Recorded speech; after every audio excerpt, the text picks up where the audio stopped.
Je vous propose ici de vous présenter une nouvelle super globale, la super globale $_files. Bien, donc maintenant il est temps de voir comment ça va fonctionner. Alors, j'ai créé sur mon bureau, un dossier que j'ai appelé image. Dedans, j'ai mis un dossier JPG et j'ai mis un dossier PNG. Donc, il y en a un qui s'appelle logo.png, il y en a un qui s'appelle alform.jpg. Alors, l'idée pour l'instant, c'est de pouvoir savoir en fait qu'est-ce que mon formulaire d'upload a dans le ventre. Ça veut dire quoi? Ça veut dire que jusqu'à maintenant, qu'est-ce qu'on sait? On sait que lorsque l'on va ou l'utilisateur va cliquer sur le bouton envoyer, qu'est-ce qui va se passer? Il va générer une super globale $_post envoyé. J'en veux pour preuve que justement je vais la tester ici sur ma page web, puisque là, comme j'ai dit, l'action va se dérouler au sein de ce fichier. Donc du coup, je vais générer ma super globale $_post envoyé là-dedans. Bon, donc là, je vais ouvrir et fermer mon PHP, voilà. Et donc là, ici, on va vérifier, on va dire que s'il existe, donc if i7, voilà, s'il existe une super globale, $_post envoyé, voilà. Alors, s'il existe une telle super globale, à ce moment-là, je vais faire un echo envoyé. Voilà, c'est juste pour vérifier mon truc. Donc là, si je fais ça, je vais appuyer sur le bouton envoyer et qu'est-ce qui se passe? C'est marqué envoyer, ben oui, puisque je viens de générer une super globale $_post envoyé. Bon, alors maintenant, si j'ai fait ça, c'est pas pour rien. Pourquoi j'ai fait ça?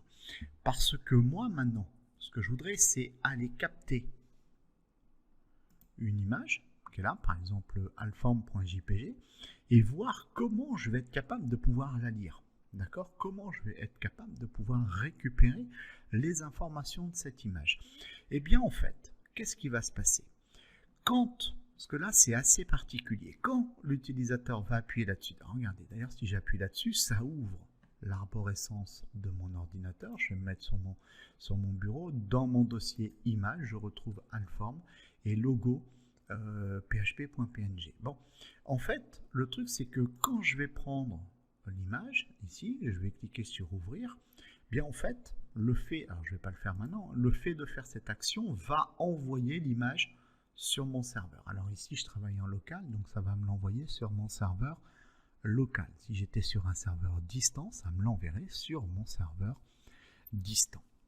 Alors maintenant, pour que je puisse apprécier les informations liées à cette image et savoir où ça va effectivement sur mon serveur. Alors justement, ça ne va pas générer ici une super globale de type post, d'accord, $_post, mais une super globale de type files. Ce sera $_files. Alors ce que je vous propose ici, c'est de voir justement ce que cette super globale a dans le ventre à partir du moment où l'utilisateur va envoyer, uploader une image sur le serveur. Donc là ici, je vais enlever le echo envoyé. Il y a la place. Je vais faire un echo. Alors je vais mettre mes balises près juste pour faire un formatage du résultat, donc balise d'ouverture. Je vais dupliquer ça pour faire ma balise de fermeture, parce que entre les deux, en fait, je vais faire un var_dump. Donc là, je vais chercher ma fonction PHP var_dump et là, je vais lui dire, tu vas m'analyser la super globale. Donc je vous ai dit, c'est $_files. D'accord? Voilà, c'est une nouvelle super globale. Nous, on connaît jusqu'à présent $_get, $_post. Et bien là, on a $_files. Et le fait de faire ça, voilà, on va voir ce que notre fichier aura dans le ventre. Alors, je vais appuyer donc sur choisir un fichier. Je vais aller donc sur le bureau dans mon dossier image. Je vais prendre le fichier alform.jpg. Je vais cliquer sur ouvrir. Regardez. Ici, il m'a automatiquement marqué le nom du fichier. C'est sympa, hein, d'accord? Maintenant, ce qui m'intéresse, c'est d'appuyer sur le bouton envoyer et de voir le résultat que va me retourner ma fonction var_dump. Regardez. Voilà, ça, c'est intéressant. Alors, je vais agrandir un petit peu le truc. et je vais agrandir ici, voilà, pour que ce soit plus agréable pour vous. Très bien. Bon, en fait, qu'est-ce qui s'est passé? Donc, en fait, ici, nous venons, enfin, ici, ma super globale de underscore files vient de nous afficher un tableau à 2 dimensions. D'accord?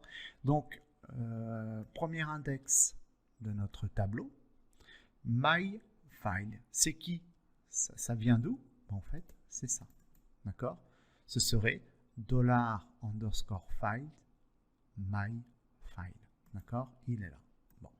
Alors, qu'est-ce que contient ce tableau? Il contient, enfin, qu'est-ce que contient cet index? Plutôt, il contient un tableau avec 5 entrées. Première entrée, l'index name. D'accord? Donc, lui, cette entrée-là va nous permettre de pouvoir récupérer le nom du fichier. D'accord? Donc, du coup, on récupère le nom du fichier et là, il me dit, c'est une chaîne de caractères. Il y a 11 caractères, il s'occupe de tout et ce qui m'intéresse, c'est le retour. Ben, ça s'appelle alform.jpg. Oui, absolument. D'accord? Alors là, il ne met aucun fichier sélectionné, mais on ne s'occupe plus de ça. D'accord? Donc là, ici, il me dit alform.jpg. Ben oui, et ça tombe bien parce qu'il s'appelle comme ça le fichier que j'ai envoyé. Très bien. Ça, donc, c'est le premier index. Deuxième index, l'index type.